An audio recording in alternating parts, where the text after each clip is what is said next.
There they go. And off go hundreds of paddlers for the 340-mile stretch down the Missouri River for the American Water Canoe Endurance Race. It was absolutely incredible to watch my son compete in this race. Oh, you guys, that looks good. We weren't fortunate enough to capture any on-cam interviews, but Oscoda native Michael Matthews raced on a 5-man boat, Team River Fitness, and broke the overall racing record by an hour and a half.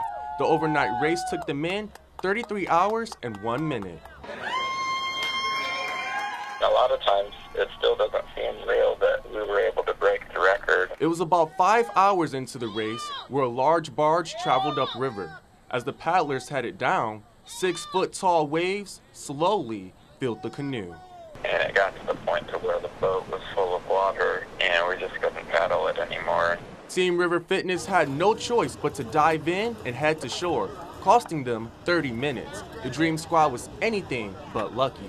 We practiced one time together. It was Saturday before the race because a couple of the guys that we paddled with are from Texas. Which meant they had the boat. There's no words for it to see him accomplish that after all the hard work he put into it. The winning crew took small breaks every 30 miles and switched from single blade to double blade paddles every 30 minutes. Everything came together like we hoped it would. Congratulations, Team River Fitness. Elijah Baker, WBKB News.